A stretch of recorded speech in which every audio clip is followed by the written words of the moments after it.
solubility of gases in liquid, यानी अब liquid कौन है, सोलवेंट है, और गैस उसमें डिजोल्व होगी। तो इसके लिए देखो डेफिनेशन देखते हैं, सोल्यूबिलिटी क्या होती है गैसेज के लिए, माइनर चेंजेस में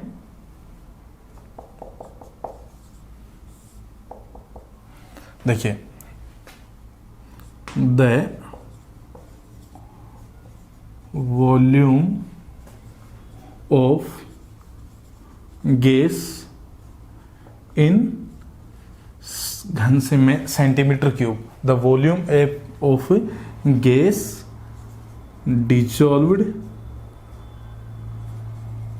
dissolved in 1 centimeter cube of solvent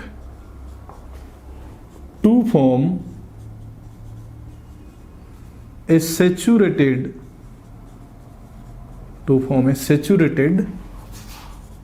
solution at a particular temperature.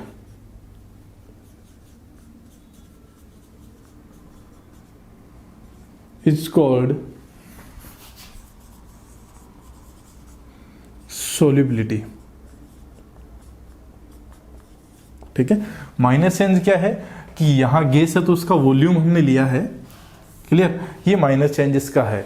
तो सोल्यूबिलिटी क्या होगी, सोल्यूबिलिटी होगी द वॉल्यूम ऑफ गैस, किसमें, in centimetre cube, dissolved in 1 centimetre cube of the solvent to form a saturated solution. यहां भी solution कैसा बना चाहिए, सेचुरेटेड सॉल्यूशन बना चाहिए एट ए पर्टिकुलर टेम्परेचर, यानी सॉल्यूशन बनने के दौरान टेम्परेचर भी सेम रहना चाहिए, तो उसको हम क्या बोलेंगे, सोल्यूबिलिटी बोलेंगे, क्लियर। अब देखिए इसके फैक्टर्स अफेक्टिंग है, कौन कौन से फैक्टर्स को अफेक्ट कर रहे हैं।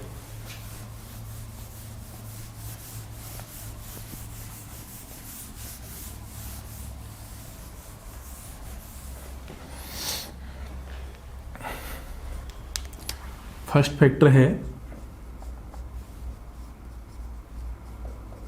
Factors affecting solubility of gases.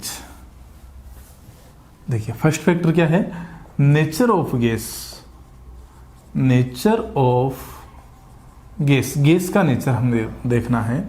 भी देखो गैस का नेचर, गैस पोलर भी हो सकता है, नॉन पोलर भी हो सकता है, गैस का मोलिकुलर वेट कम भी हो सकता है और ज़्यादा भी हो सकता है। तो मोलिकुलर वेट के ऊपर भी डिपेंड करता है, उसकी पोलरिटी के ऊपर भी डिपेंड करता है, ठीक है। तो देखिए सबसे पहले हम बात करते हैं H2O2 N2, ठीक है, it is etcetera are less soluble in water, less soluble in water है। अभी लेस सोल्यूबल क्यों है, लेस सोल्यूबल होने का कारण क्या है कि नॉन पोलर गैसेज है, नॉन पोलर गैसेज सॉल्वेंट से किसी प्रकार का अट्रैक्शन नहीं रखती, और अट्रैक्शन नहीं रहने के कारण ये लेस सोल्यूबल होती है। दूसरा देखिए NH3 SO2 CO2 etcetera are highly soluble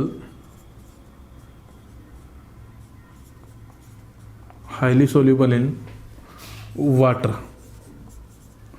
क्यों, ड्यू टू हाई रिएक्टिविटी,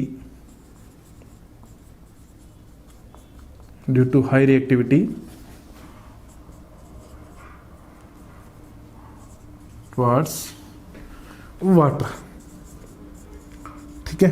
देखिए ये जो गैसेज है ना, ये गैसेज हाईली सोल्यूबल होती है। हाईली सोल्यूबल होने का कारण क्या है, ये रिएक्शन करती है किसके साथ में, वाटर के साथ में, वाटर के साथ में रिएक्शन करती है। जैसे देखिए NH3 जब H2 में डिजोल्व होगी तो ये NH4OH की फॉर्म में आ जाएगी, NH4OH की फॉर्म में आ जाएगा, ठीक है। SO2 जब भी वाटर में डिजोल्व होगा तो ये H2SO3 की फॉर्म में आ जाएगी। CO2 जब भी वाटर में डिजोल्व होगी तो ये CO2 H2CO3 की फॉर्म में आ जाएगी। तो ये सोल्यूबिलिटी हाई क्यों है? हाई सोल्यूबिलिटी का कारण है इनकी रिएक्टिविटी। किसके साथ में? वाटर के साथ में इनकी जो रिएक्टिविटी है वो रिएक्टिविटी इनकी हाई सोल्यूबिलिटी का कारण है। क्लियर? नेक्स्ट देखते हैं टेम्परेचर।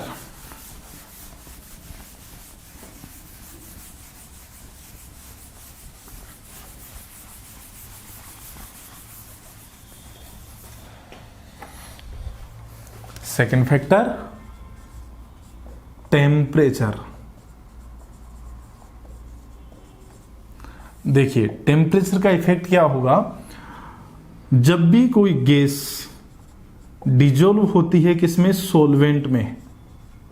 ठीक है, तो हमेशा क्या होता है, जो सॉल्यूशन बनता है उस सॉल्यूशन के बनने के लिए डेल्टा H की वैल्यू ऑलवेज नेगेटिव होती है, कुछ एक्सेप्शन को छोड़ करके।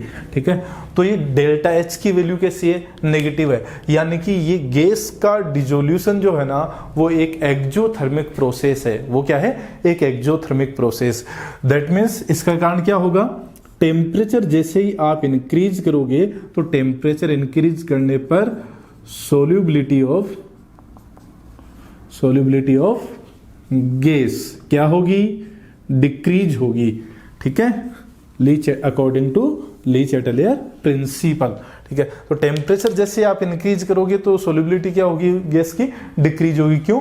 क्योंकि गैस का जो डिसोल्यूशन है वो एक प्रोसेस है, कौन सी? एक्जोथर्मिक प्रोसेस है, और एक्जोथर्मिक प्रोसेस होने के कारण ऐसा होता है। क्लियर? फिर बात करें हम प्रेशर की।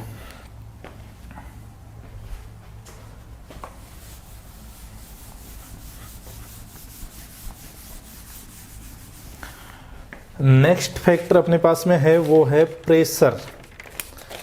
देखिए फैक्टर नंबर 3 प्रेशर। देखिए प्रेशर से क्या होता है, प्रेशर को हम देखते हैं।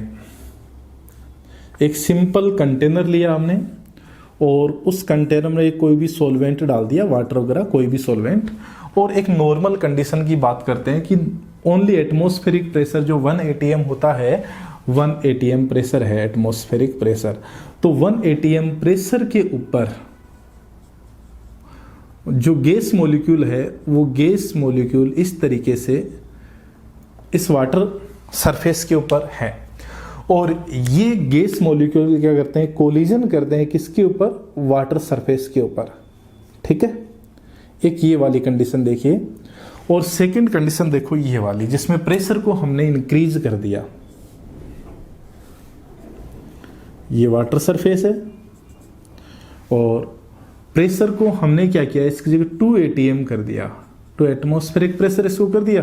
तो 2 atm करने पर क्या होगा कि जो गैस मॉलिक्यूल है ना, गैस मॉलिक्यूल वाटर सरफेस के ज्यादा पास में चले जाएंगे और एक दूसरे के भी ज्यादा पास में आ जाएंगे। तो ये कंडीशन आ जाएगी।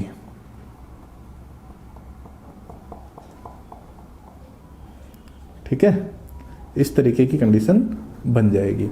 अब इस तरीके की कंडीशन बन जाएगी तो एक बात बताइए कि एक तो फर्स्ट कंडीशन है, कंडीशन फर्स्ट है जिसमें गैस मॉलिक्यूल एक दूसरे से ज्यादा दूरी के ऊपर है। ठीक है, और एक ये वाली कंडीशन है जिसमें गैस मॉलिक्यूल वाटर सरफेस के भी ज्यादा नजदीक है और एक दूसरे के भी नजदीक है। ठीक है, तो इन दोनों कंडीशन में से जो कोलिजन्स होगी, ठीक है, कोलिजन्स होगी किसके बीच में? वाटर सरफेस और गैस मॉलिक्यूल के बीच में जो कोलिजन्स होंगी वो कोलिजन्स इसमें ज्यादा होगी कि इसमें ज्यादा होगी? ऑब्वियसली सेकंड कंडीशन में ज्यादा होगी, क्योंकि सेकंड कंडीशन में जो गैस मॉलिक्यूल्स हैं वाटर के नजदीक गैस मॉलिक्यूल्स ज्यादा हैं। ठीक है, और जितने ज्यादा गैस मॉलिक्यूल्स वाटर के नजदीक होंगे उतने ही ज्यादा कोलिजन्स होंगे।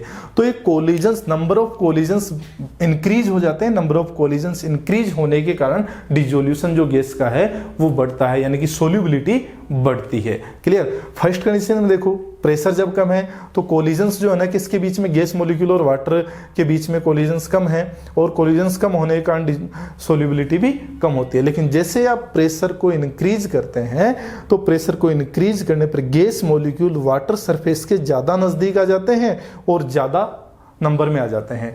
ठीक है, तो यहाँ जो कोलिजन्स है ना गैस मॉलिक्यूल और वाटर के बीच में वो इंक्रीज हो जाती है, और कोलिजन इंक्रीज होने से सोल्यूबिलिटी भी बढ़ जाती है, यानी ज़्यादा गैस मॉलिक्यूल्स वाटर के अंदर जाते हैं। ठीक है, तो हम लिखेंगे on increasing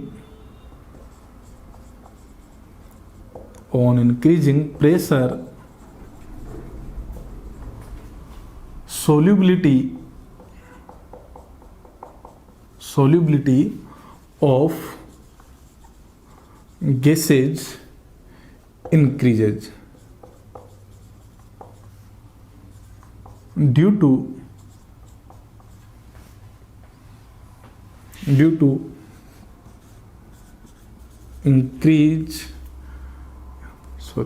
increasing collisions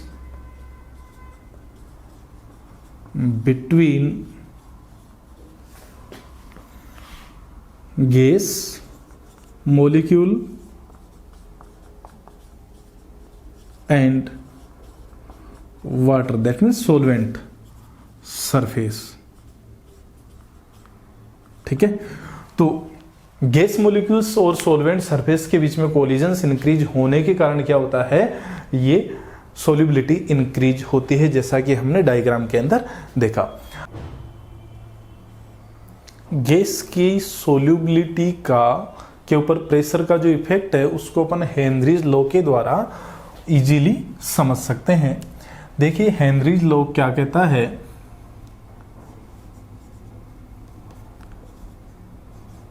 Henry's law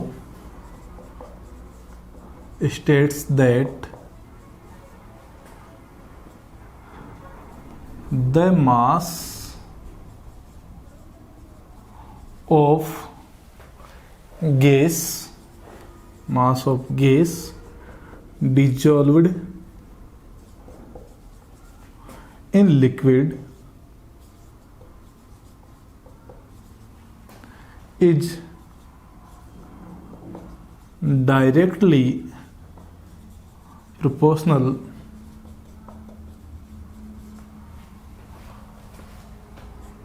to the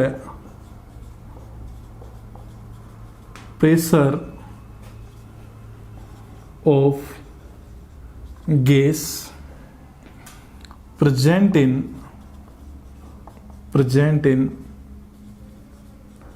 equilibrium with solvent. ठीक है, यानी हेनरीज लॉ अपने को ये बोलता है कि डिजोल्व गैस है ना उसका मास डायरेक्टली प्रोपोर्शनल होता है किसके, उसके प्रेशर के, जो कि सॉल्वेंट के साथ में या लिक्विड के साथ में इक्विलिब्रियम के अंदर है। ठीक है, इसको हम इस तरीके से लिख सकते हैं, रिप्रेजेंट कर सकते हैं m directly proportional to p। ठीक है, और m इक्वल्स टू क्या हो जाएगा, kp। ठीक है, here m equals to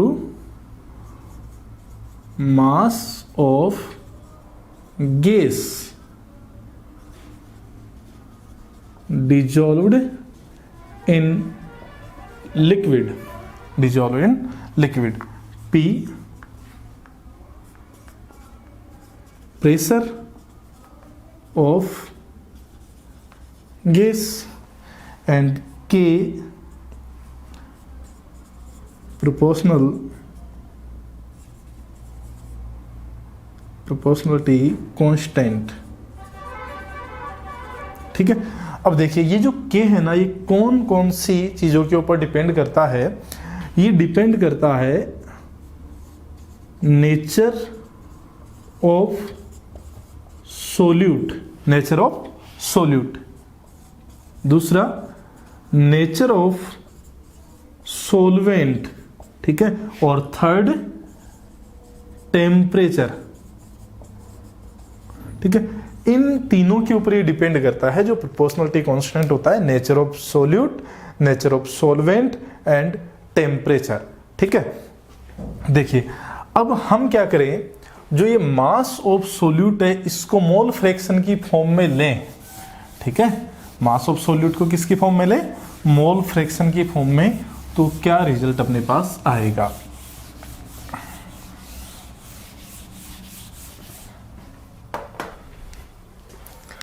in the form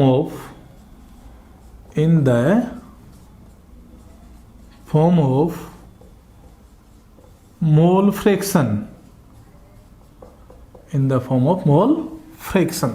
देखिए मोल फ्रैक्शन की फॉर्म में लें और हम जो सोल्यूट है उस सोल्यूट को हम मान लेते हैं A, ठीक है। तो मोल फ्रैक्शन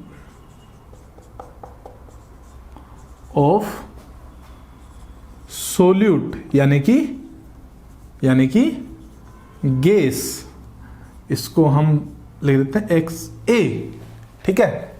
और प्रेशर ऑफ गैस, इसको डिनोट करते हैं बाय PA, ठीक है। तो ये क्या हो गया,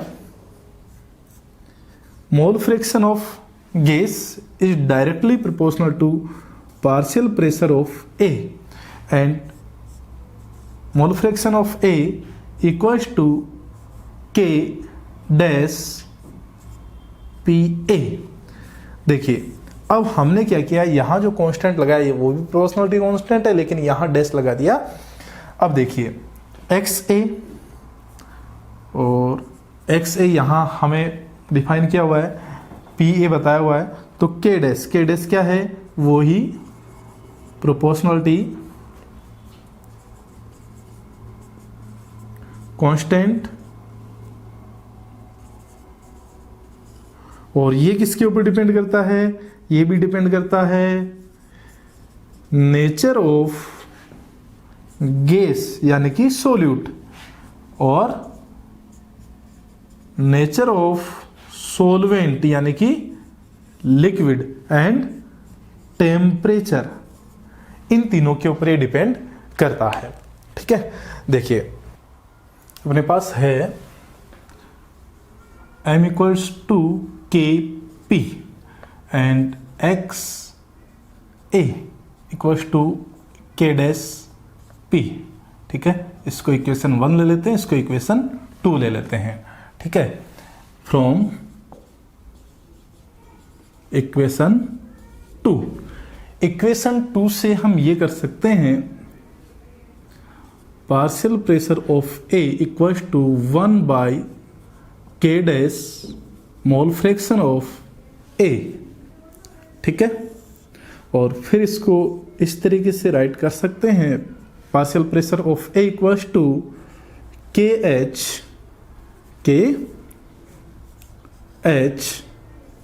मोल फ्रैक्शन ऑफ A, ठीक है। Here PA equals to partial pressure of gas, XA equals to mole fraction of gas in liquid, ठीक है। एंड KH इज द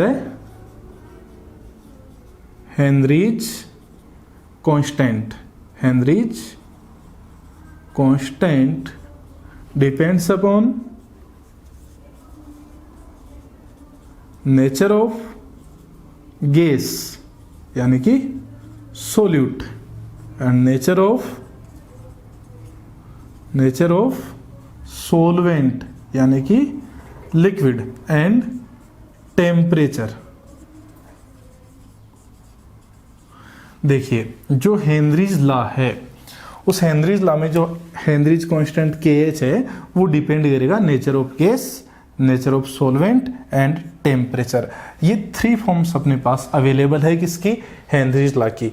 इस फॉर्म के द्वारा हम ये बोल सकते हैं कि the partial pressure of gas in vapour phase is directly proportional to mole fraction of gas in liquid. ठीक है, the partial pressure of gas in vapour phase is directly proportional to the mole fraction of gas A। Clear. अब देखिए important चीज में क्या है, ये जो KH है, ये KH हेनरी कांस्टेंट जो है ये इंक्रीज होता है, इंक्रीज ऑन इंक्रीजिंग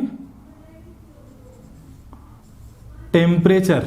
ठीक है, टेम्परेचर को जैसे इंक्रीज करोगे तो KH क्या होगा, इंक्रीज होगा। KH क्या होगा, इंक्रीज होगा जब आप टेम्परेचर को इंक्रीज करेंगे। ठीक है, तो देखिए हमारे पास इक्वेशन है partial pressure of A gas equals to KH into mole fraction of A। ठीक है, अब मैं इसको ऐसे लिख सकता हूं, XA equals to partial pressure of A upon Henry's constant. ठीक है, अब यहां मोल फ्रैक्शन ऑफ गैस ये क्या है, ये इसकी सोल्यूबिलिटी है। क्या है, सोल्यूबिलिटी। ठीक है, और ये सोल्यूबिलिटी जो है वो डिक्रीज होगी जब KH इंक्रीज होगा। और KH इंक्रीज कब होता है, जब टेम्परेचर इंक्रीज होता है। जब टेम्परेचर इंक्रीज होता है तो KH इंक्रीज हो जाता है। क्लियर। तो देखिए जो वाटर में रहने वाले जो जीव हैं वो गर्म वाटर की बजाय ठंडे वाटर में रहना यानी कूल वाटर में रहना ज़्यादा पसंद करते हैं। कारण क्या होता है, कारण इसका ये होता है कि जैसे टेम्परेचर इंक्रीज होगा वाटर का, टेम्परेचर इंक्रीज होने पर क्या होगा, KH की वैल्यू इंक्रीज हो जाएगी। और KH की वैल्यू इंक्रीज हो जाएगी तो ऑक्सीजन के लिए जो ऑक्सीजन की सोल्यूबिलिटी है वो क्या हो जाएगी, डिक्रीज हो जाएगी। वो क्या हो जाएगी, डिक्रीज हो जाएगी।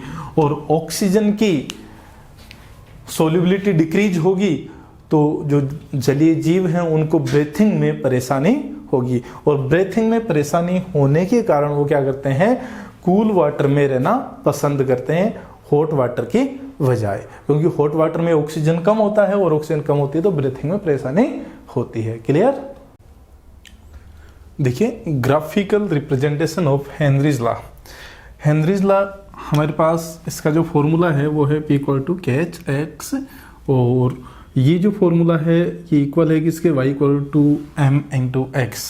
अब ये जो है X है वो X एक्सिस पे आता है और ये Y एक्सिस पे। ठीक है, और M हमेशा क्या होता है, स्लोप ऑफ कर्व। ठीक है, तो इसका कर्व कैसा आएगा, देखिए Y के ऊपर कौन आएगा, P यानी प्रेशर, और X के ऊपर कौन आएगा, X यानी कि मोल फ्रैक्शन। ठीक है, और यहाँ इंटरसेप्ट नहीं है इसलिए ये 0 से स्टार्ट होगा और 0 से स्टार्ट होके सीधा जाएगा। और इसका जो स्लोप है वो स्लोप क्या हो जाएगा, KH। हेनरी कांस्टेंट क्या है, इसका स्लोप है। क्लियर। तो इसका ग्राफ होगा। ग्राफ से हमें ये पता लगता है कि प्रेशर जैसे जैसे आप इंक्रीज करोगे तो प्रेशर इंक्रीज करने पर सॉल्यूशन के अंदर सोल्यूट के यानी कि गैस के मोल फ्रैक्शन हमेशा इंक्रीज होंगे। क्लियर। अब देखिए कुछ लिमिटेशंस हैं हेनरी लॉ की, वो हम देखते हैं।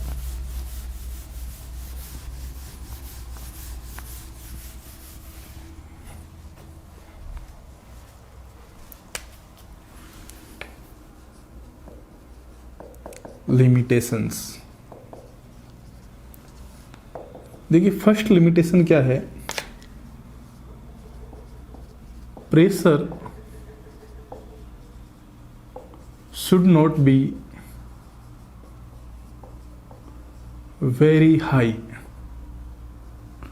प्रेशर वेरी हाई नहीं होना चाहिए, क्योंकि प्रेशर वेरी हाई होने से सॉल्यूशन में सेचुरेशन आ जाता है, और सेचुरेशन आने से फिर प्रेशर जो है और मोल फ्रैक्शन है वो एक दूसरे के प्रोपोर्शनल में नहीं होते हैं। क्लियर। फिर देखिए सेकंड क्या है, temperature should not be very low. Pressure very low भी नहीं होना चाहिए, क्योंकि वेरी लो होने पर भी डेविएशन आता है। और थर्ड क्या है, gas should not be react with solvent. ठीक है, जो गैस है वो रिएक्शन नहीं करनी चाहिए किसके साथ में, सोलवेंट के साथ में। यदि सोलवेंट के साथ में रिएक्शन करती है तो डिजोल्यूशन जो है, सोल्यूबिलिटी जो है वो वेरी हाई हो जाती है, बहुत ज़्यादा बढ़ जाती है और डेविएशन आता है। क्लियर। तो ये कुछ इसके लिमिटेशंस थे हेनरी लॉ के। इसके बाद देखिए एप्लीकेशंस ऑफ हेनरी लॉ, कुछ एक एप्लीकेशंस हैं, वो एप्लीकेशंस हम देखते हैं।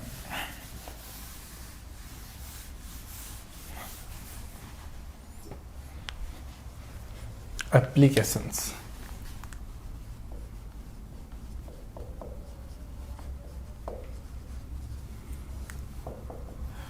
देखिए जो सॉफ्ट ड्रिंक्स होते हैं, पेप्सी, कोका कोला वगैरह, ठीक है, सोडा वाटर, उन सॉफ्ट ड्रिंक्स के अंदर CO2 को हाई प्रेशर पे भरा जाता है। ठीक है, क्लियर। तो CO2 को सॉफ्ट ड्रिंक में हाई प्रेशर के ऊपर भरा जाता है, और यही रीजन होता है कि जैसे ही सॉफ्ट ड्रिंक की बोतल को आप खोलते हैं, उसका ढक्कन ओपन करते हैं, ढक्कन खोलते हैं, तो ढक्कन खोलते ही बहुत तेजी से गैस निकलती है। क्यों? क्योंकि हमें पता है कि प्रेशर और सोल्यूबिलिटी एक दूसरे के क्या होते हैं, प्रोपोर्शनल में होते हैं। भाई जैसे आप ढक्कन खोलेंगे तो ढक्कन खोलने पर क्या होगा, प्रेशर डिक्रीज होगा, और प्रेशर डिक्रीज होगा तो सोल्यूबिलिटी जो है ना वो क्या हो जाएगी, वो भी डिक्रीज होगी और तेजी से गैस बाहर निकलेगी। तो ये ध्यान रखना, सॉफ्ट ड्रिंक्स की बोतल को खोलने पर गैस तेजी से बाहर क्यों निकलती है, क्योंकि प्रेशर डिक्रीज होता है, और प्रेशर डिक्रीज होने के कारण सोल्यूबिलिटी भी डिक्रीज होती है। क्लियर। इस कारण से तेजी से गैस बाहर निकलती है। तो फर्स्ट एप्लीकेशन क्या है कि CO2 को सॉफ्ट ड्रिंक्स के अंदर भरा जाता है हाई प्रेशर के ऊपर। सेकंड देखिए, सेकंड है एनोक्सिया। एनोक्सिया, देखिए एनोक्सिया क्या होता है, जब अपन हाई एल्टीट्यूड वाले क्षेत्र में जाते हैं, यानी कि माउंटेन्स के ऊपर जाते हैं, तो उस समय क्या होता है, देखो जैसे हाइट बढ़ती है ना, तो हाइट बढ़ने के साथ साथ क्या होता है, प्रेशर डिक्रीज होता है, और प्रेशर डिक्रीज होने से क्या होगा, सोल्यूबिलिटी क्या होगी, डिक्रीज हो जाएगी। ठीक है भाई, हाइट बढ़ेगी, हाइट इंक्रीज होगी, यानी एल्टीट्यूड, हाई एल्टीट्यूड के ऊपर आप जा रहे हैं तो प्रेशर क्या होगा, डिक्रीज होगा, किसका, गैस का, और गैस का प्रेशर डिक्रीज होने से गैस की सोल्यूबिलिटी भी डिक्रीज हो जाएगी। अब जब हम हाई एल्टीट्यूड वाले एरिया में जाते हैं तो वहां हाइट के कारण प्रेशर कम हो रहा है और सोल्यूबिलिटी डिक्रीज हो रही है, तो ऑक्सीजन की ब्लड में सोल्यूबिलिटी डिक्रीज हो जाती है, यानी ब्लड में ऑक्सीजन की डेफिशिएंसी आ जाती है।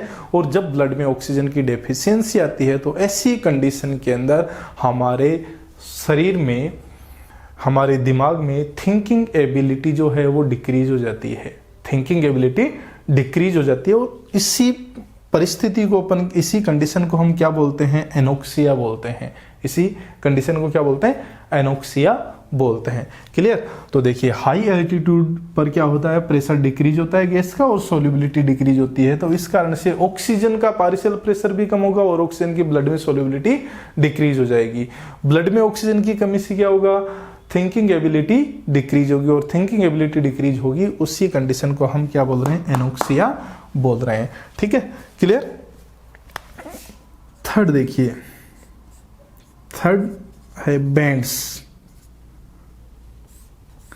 देखिए बेंड्स क्या होते हैं, सी डाइवर्स अपने साथ, सी डाइवर्स क्या करते हैं, अपने साथ में गैस का सिलेंडर लेके जाते हैं जिससे कि ब्रीथिंग कर सके इजीली।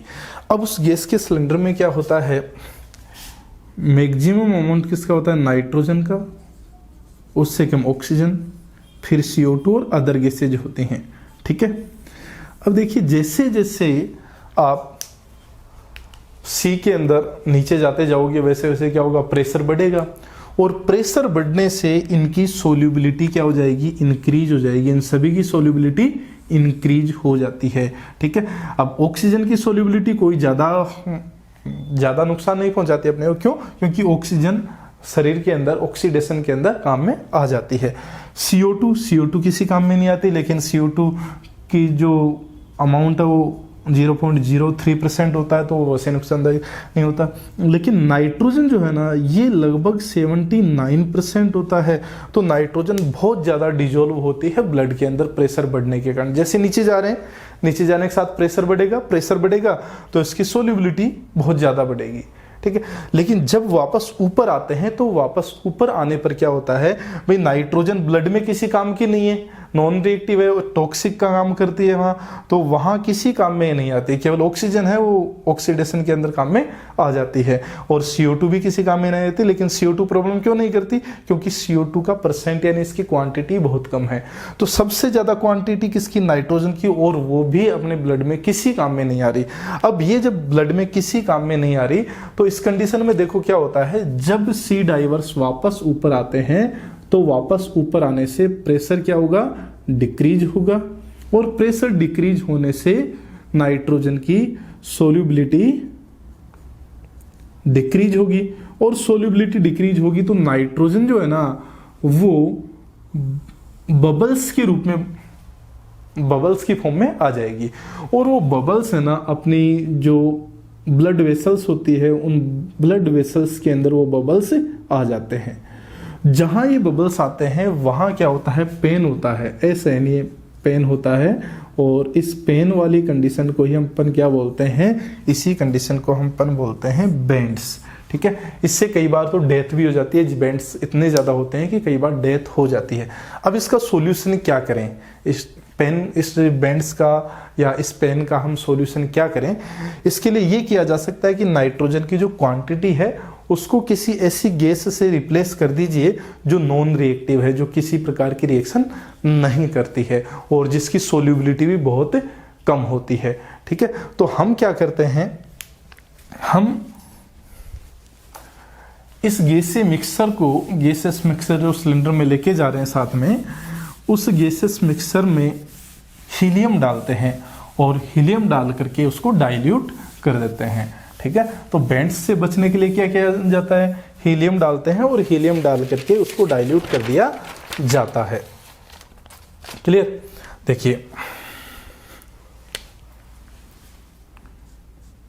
तो आप क्या करेंगे, हीलियम डालेंगे, हीलियम डाल करके उसको डाइल्यूट कर दिया जाएगा। हीलियम डालने से देखो नाइट्रोजन की जो क्वांटिटी है वो 56.2% हो जाती है और ऑक्सीजन जो है वो हो जाती है 32.1% और हीलियम जो है वो 11.7% होती है। ठीक है, तो सी डाइवर्स जो गैस सिलेंडर लेके जाते हैं उसमें गैसेस मिक्सर का कंपोजिशन ये होता है, नाइट्रोजन 56.2%, ऑक्सीजन 32.1% और हीलियम 11.7% होती है। क्लियर, देखिए हेनरी ला के कुछ क्वेश्चन करते हैं। देखो हमारे पास फर्स्ट क्वेश्चन है, क्वेश्चन नंबर 1 का सॉल्यूशन करते हैं। सॉल्यूशन क्वेश्चन नंबर 1, देखिए क्वेश्चन नंबर 1 क्या है, solubility of gas H2S in water is 0.195 m at STP. Find out value of KH. KH की वैल्यू हमें फाइंड आउट करनी है। तो देखिए हमें solubility दे रखी है, solubility वो कितनी दे रखी है 0.195 m। m का मतलब क्या हो गया, मोल पर किलोग्राम। ठीक है, देखिए अब इसका मतलब ये हुआ कि जो H2S गैस है, H2S गैस, ठीक है, यानी कि moles of H2S gas equal to 0.195 m। ये किसके मोल्स हो गए? H2S के। फिर देखिए ये एक्वस सॉल्यूशन है, एक्वस सॉल्यूशन है, इसका मतलब 1 किलोग्राम को ना वाटर है तो वाटर के मोल्स है ना, मोल्स ऑफ वाटर। देखिए वाटर के मोल्स कितने होंगे? 1 किलोग्राम, दैट मीन्स 1000 ग्राम, ठीक है। और 1000 ग्राम को आप डिवाइड करेंगे मोलर मास से, ग्राम पर मोल से, तो ये क्या आ जाएगा हमारे पास में 55.5 मोल, ठीक है। ये दोनों चीजें आ गई अपने पास में। अब देखिए आपको यदि KH की वैल्यू फाइंड आउट करनी है तो हमारे पास फॉर्मूला है P equal to KHX, P equal to KHX, ठीक है। और KH की वैल्यू फाइंड आउट करनी है तो ये हो गया अपने पास में KH equals to P upon X।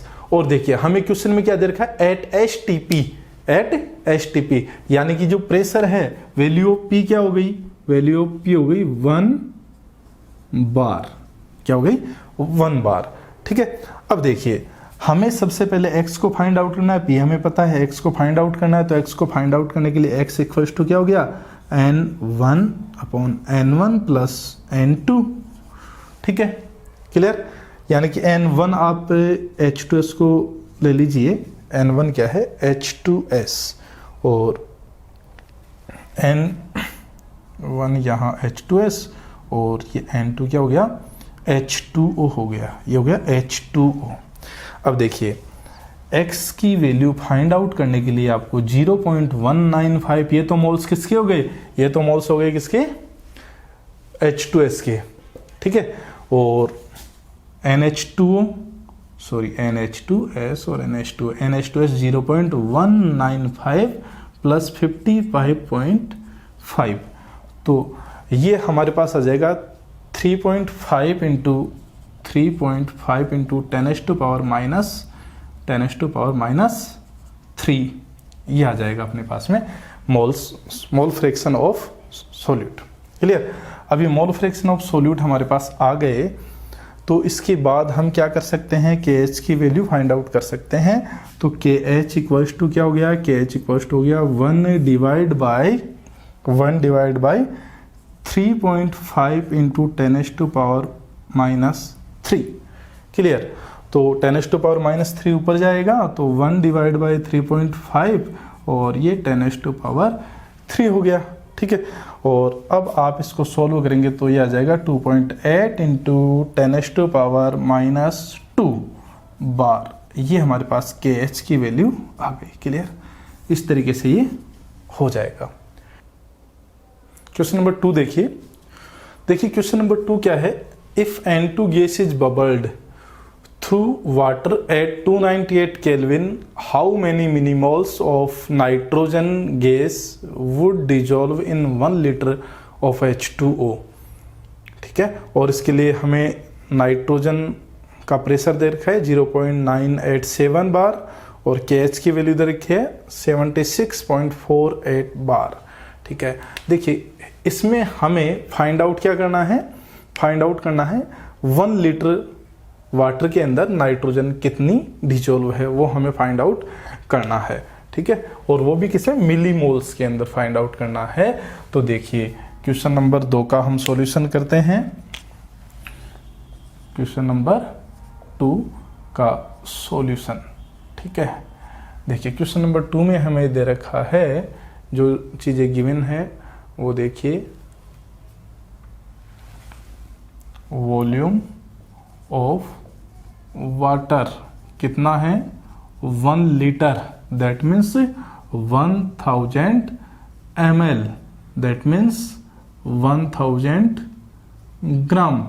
ऐसा क्यों? ग्राम क्यों? क्योंकि वाटर की जो डेंसिटी होती है 1 ग्राम पर ml होती है, इसलिए ये, और 298 केल्विन पे ही होती है।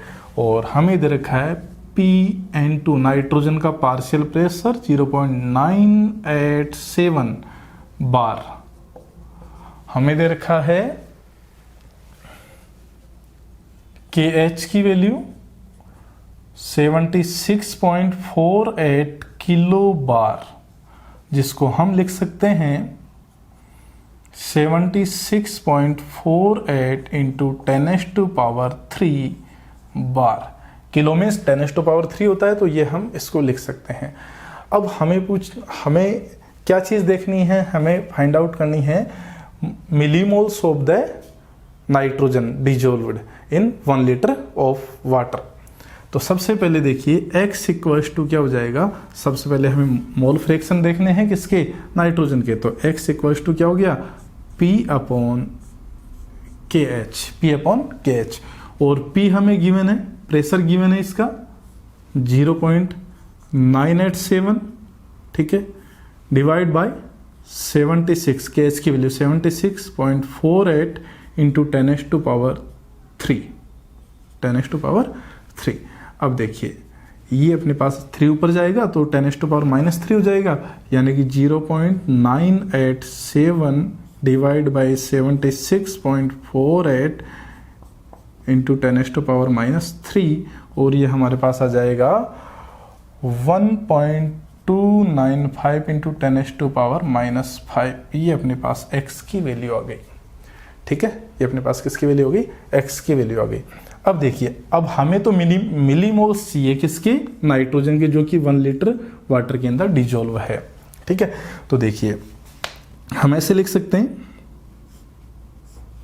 मोल fraction of nitrogen equals to moles of nitrogen divide by moles of nitrogen plus moles of H2O, ये हम लिख सकते हैं। अब देखिए ये जो NN2 है इसकी वैल्यू बहुत ही कम है, ठीक है। जो सोलवेंट है ना, सोलवेंट के मोल्स देखिए हमारे पास यहाँ 1 लीटर सोलवेंट है, क्वेश्चन में गिवन अपने को 1 लीटर H2O का मतलब क्या हो गया, 1 लीटर H2O का मतलब हो गया मोल्स ऑफ H2O, यानी कि NH2O कितना होगा 55.5 मोल, ठीक है। तो इसके कंपैरिजन में जो नाइट्रोजन है, नाइट्रोजन के मोल्स कितने हैं, नाइट्रोजन के मोल्स वेरी लो हैं, बहुत ही कम हैं, ठीक है। इस कारण से इसको हम अवॉइड कर सकते हैं, नाइट्रोजन के मोल्स को हम अवॉइड कर सकते हैं क्योंकि इसकी कंपैरिजन में ये बहुत कम है। तो हम बोल सकते हैं N2 is very very less than 1, ठीक है। देन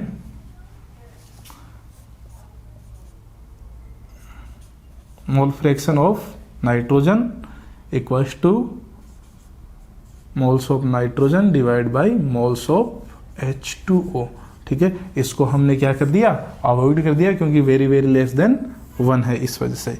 अब देखिए, अब आप क्या कर सकते हैं, आपको N2 फाइंड आउट करना है, यानी कि नाइट्रोजन के मोल्स फाइंड आउट करने हैं। तो N2 इक्वल्स टू क्या हो जाएगा, मोल fraction of N2 into NH2O, यानी मोल्स ऑफ H2O। अब मोल फ्रैक्शन कितना है अपने पास में, मोल फ्रैक्शन आया अपने पास में 1.295 इंटू 10⁻⁵, 1.295 इंटू 10⁻⁵ इंटू NH2O कितना है 55.5 मोल, ठीक है। जब इनको हम मल्टीप्लाई करेंगे तो मल्टीप्लाई करने पर आएगा अपने पास में 7.16 इंटू 10⁻⁴, ये आ गया मोल्स के अंदर, ठीक है। जबकि हमें क्या फाइंड आउट करने हैं, हमें फाइंड आउट करने मिलीमोल्स। क्या फाइंड आउट करने, मिलीमोल्स। तो मिलीमोल्स में कन्वर्ट करने के लिए आप मल्टीप्लाई कर दीजिए इनको 1000 से, तो 1000 से आप मल्टीप्लाई करेंगे तो 1000 से मल्टीप्लाई करने पर अपने पास क्या आ जाएगा, मिलीमोल्स में ये आ जाएगा। देखिए millimoles of N2 equals to क्या हो जाएगा 7.16 इंटू 10⁻⁴ इंटू 1000, ठीक है। तो ये आ जाएगा अपने पास 0.716 मिली मोल। ठीक है, ये अपने पास इसका आंसर आ जाएगा। क्लियर।